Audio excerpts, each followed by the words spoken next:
চাওক অসমৰ এটা অতি চহকী উদ্যোগ হৈছে চাহ উদ্যোগ আৰু বিশেষকৈ ক্ষুদ্ৰ চাহ উদ্যোগটোৰ জৰিয়তে বিশেষকৈ উজনি অসমৰ হাজাৰ হাজাৰ আচলতে শিক্ষিত যুৱক যুৱতী আজি দেশত কিন্তু সংস্থাপিত হৈছে। কিন্তু এই সময়ত বহু আচলতে বাধা আছে এই যিটো উদ্যোগটো, কিন্তু সেই বাধা নেওচি এই মুহূৰ্তত আমি এজন যুৱকৰ ওচৰলৈ আচলতে আহিব বিচাৰিছোঁ, যিজন যুৱকে আচলতে বহু প্ৰত্যাহ্বান নেওচি আজি তাৰিখৰ এক প্ৰকাৰে সফল হৈছে বুলি ক'ব লাগিব। এই যিটো চাহ উদ্যোগ, চাহ উদ্যোগটো লৈ আচলতে তেখেতে বিশেষ সপোন ৰচিছে আৰু এইজন আন নহয় যে তিয়কৰ এজন যুৱক, তিয়কৰ চেনিজান অঞ্চলৰ এজন যুৱক পবিত্ৰ বৰা। আৰু মই আৰম্ভণিতে এটা কথা কৈ লওঁ যে এই যিজন যুৱক উদ্যোগী যুৱকজনে আচলতে নিজে নিজৰ ঘৰতে চাহ আচলতে উৎপাদন কৰিছে। নিজৰ যিখন বাগিচা, যিখন বাগান, সেই বাগিচাখনৰ পৰা আচলতে কেঁচা চাহপাত লৈ তেখেতে সম্পূৰ্ণ জৈৱিকভাৱে আচলতে নিজৰ ঢেঁকীত খুন্দি তেখেতে আজি চাহ প্ৰস্তুত কৰিছে। আৰু সেই চাহে ইতিমধ্যে বিশেষকৈ যোৰহাট জিলা, শিৱসাগৰ, দাঁতি কাষৰীয়া যিবোৰ অঞ্চলসমূহত কিন্তু বিশেষ চাহিদা লাভ কৰিছে। মই পোনে পোনে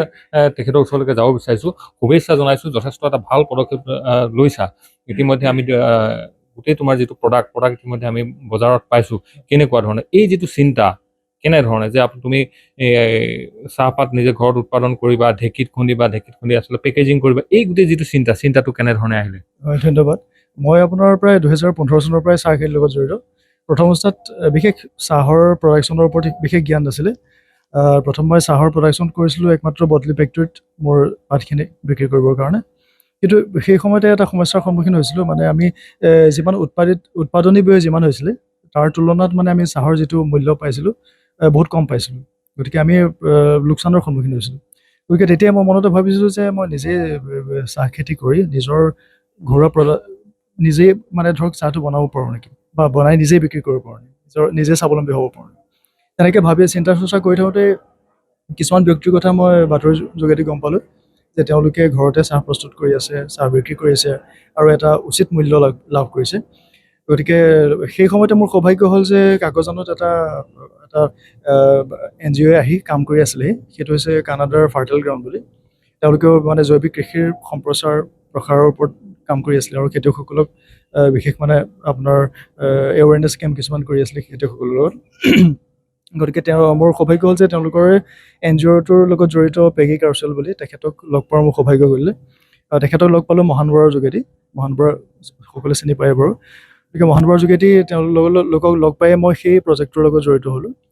প্ৰজেক্টটোত নিটছো আছিলে, নিটছ আৰু ফাৰ্টাইল গ্ৰাউণ্ড দুয়োটা জড়িত হয়, প্লাছ কাকজান কলেজো জড়িত আছিলে। গতিকে সেইটোৰ যোগেদি তেখেতৰ লগত জড়িত হোৱাৰ পিছতে মই জৈৱিক কৃষিৰ বিষয়ে যথেষ্টখিনি অভিজ্ঞতা অৰ্জন কৰিলোঁ বা শিকিলোঁ বহুতখিনি কথা। তাৰ আগলৈকে মই জৈৱিক খেতিৰ ওপৰত ইমান বিশেষ মানে জ্ঞান নাছিলে। আৰু তেওঁৰ যোগেদি অসমৰ বিভিন্ন চাহ খেতিয়কক লগ পোৱাৰ সৌভাগ্য কৰিলে, যিসকলে জৈৱিকভাৱে খেতি কৰাৰ উপৰিও উৎপাদিত চাহ বিশ্বৰ বজাৰলৈকে বিক্ৰী কৰিবলৈ সক্ষম হৈছিলে আৰু তেওঁলোকে এটা উপযুক্ত মূল্য পাইছিলে। আৰু গতিকে তেওঁলোকৰ যোগেদি মই বিভিন্ন কথা শিকি মেলি সেই অভিজ্ঞতাবোৰ মই নিজৰ বাগানত বা নিজৰ উৎপাদিত চাহত ব্যৱহাৰ কৰি যথেষ্ট সফল লাভ কৰিলোঁ। নিশ্চিতভাৱে এটা কথা ক'ব লাগিব যে অসমৰ যিটো ক্ষুদ্ৰ চাহ উদ্যোগটো এক প্ৰকাৰে ক'বলৈ গ'লে অন্যতম এটা উদ্যোগ, যিটো অসমৰ গ্ৰাম্য অৰ্থনীতি ত্বৰান্বিত কৰাৰ অন্যতম গুৰুত্বপূৰ্ণ ভূমিকা গ্ৰহণ কৰিছে, য'ত আচলতে হাজাৰ হাজাৰ শিক্ষিত যুৱক যুৱতী আজি দেশত নিজৰ শ্ৰম তাত দিছে। কিন্তু যদি চোৱা যায় পৰৱৰ্তী পৰ্যায়ত কিন্তু এই যিটো উদ্যোগটো সম্পূৰ্ণ নিয়ন্ত্ৰণ কৰিছে কিন্তু একাংশ বণিক গোষ্ঠীয়ে, যি তেওঁলোকে আচলতে কৃষকে উৎপাদন কৰিব, কষ্ট কৰিব, কিন্তু তাৰ নিৰ্ধাৰিত যিটো মূল্য, সেই মূল্যটো কিন্তু একাংশ বণিক গোষ্ঠীয়ে আচলতে নিৰ্ধাৰিত কৰে, যাৰ ফলত বহু সময়ত এনেকুৱা ধৰণৰ অভিযোগ আহে, বাতৰি কৰিব লগা হয় যে কৃষকে উচিত মূল্য নাপায়। সেই ক্ষেত্ৰত আপোনাৰ যিটো চিন্তাটোৱে কিছু সকাহ দিব নেকি কৃষকসকলক? মই তেনেকৈ ভাবোঁ আচলতে, কাৰণ মই নিজেও প্ৰথমতে বদলি ফেক্টৰীতে চাহ বিক্ৰী কৰিছিলোঁ, কিন্তু সেই সময়ত উচিত মূল্য পোৱা নাছিলোঁ। ফলত যথেষ্ট মানে যিটো লাভ হ'ব লাগিছিলে সেইটো লাভৰ পৰা বঞ্চিত হৈছিলোঁ।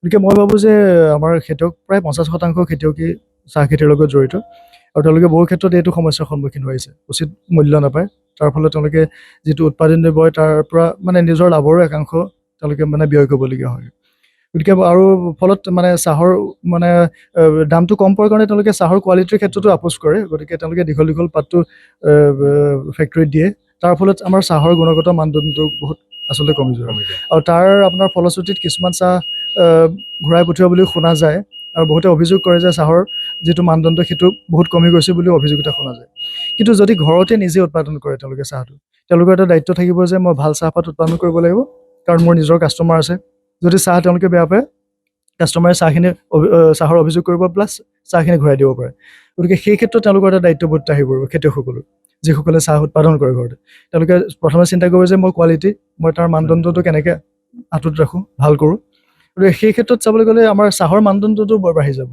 যদি সেইটো এটা আমাৰ যোগাত্মক দিশ ইয়াৰ আৰু লগতে তেওঁলোকে এটা উচিত মূল্য পাবলৈ সক্ষম হ'ব কাৰণ ভাল চাহপাত বনালে বজাৰত ভাল চাহৰ মূল্য আছে যথেষ্ট আৰু বিশেষকৈ ক্ষুদ্ৰ চাহ খেতিয়কসকলৰ চাহক আজিকালি যথেষ্ট মানে আদৰ কৰিছে ৰাইজে আদৰি লৈছে গতিকে এই ক্ষেত্ৰত ভাল বজাৰ এখনৰ তেওঁলোকে পাবলৈ সক্ষম হ'ব বুলি মই ভাবোঁ আপোনাৰ যি উৎপাদিত যি প্ৰডাক্ট আমি দেখিছোঁ ইতিমধ্যে অসমীয়া আপুনি নাম দিছে এইসমূহ প্ৰডাক্ট আপুনি ক'ত বিক্ৰী কৰিছে কেনেকুৱা ধৰণৰ চাহিদা এইখিনি মই এতিয়া যোৰহাটত বিক্ৰী আছোঁ যোৰহাটৰ উপৰিও মোৰ কিছুমান কাষ্টমাৰে তেওঁলোকে ডাইৰেক্ট যোগাযোগ কৰে তেওঁলোকক বিভিন্ন প্লেটফৰ্মত লগ পোৱা মানুহখিনিক তেওঁলোকে যোগাযোগ কৰে আৰু কৰি তেওঁলোকে মোৰ চাহটো ব্যৱহাৰ কৰে আৰু ব্যৱহাৰ কৰি ভাল পাইছে এইটো কাৰণে ভাবি আচৰিত লাগে ভাল লাগে মানে আজি দেশত কিমান লোক আপোনাৰ লগত জড়িত হৈছে মোৰ লগত প্ৰায় 5জনমান ব্যক্তি এতিয়া জড়িত হৈ আছে ঘৰৰ পৰিয়ালৰ মানুহখিনি জড়িত হৈ আছে হয় বিশেষভাৱে ধন্যবাদ জনাইছোঁ আৰু এয়া এই মুহূৰ্তত এটা কথা ক'ব লাগিব যে যি সময়ত অসমৰ বহু আচলতে যুৱক যুৱতী যিহেতু চাকৰি বাকৰিৰ সন্ধানত আচলতে হাবাথুৰি খাইছে বহিৰাজ্যত গৈ আচলতে পৰিশ্ৰম কৰিব লগা হৈছে সেই সময়ত কিন্তু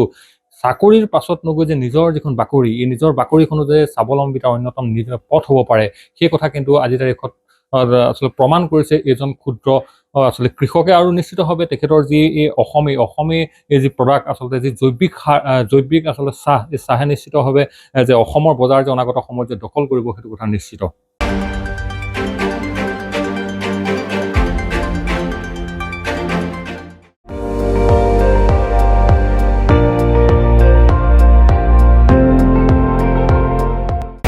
আপুনি চাই আছে ND24 সৰ্বশ্ৰেষ্ঠ নহয় সৰ্বোত্তমৰ দৌৰত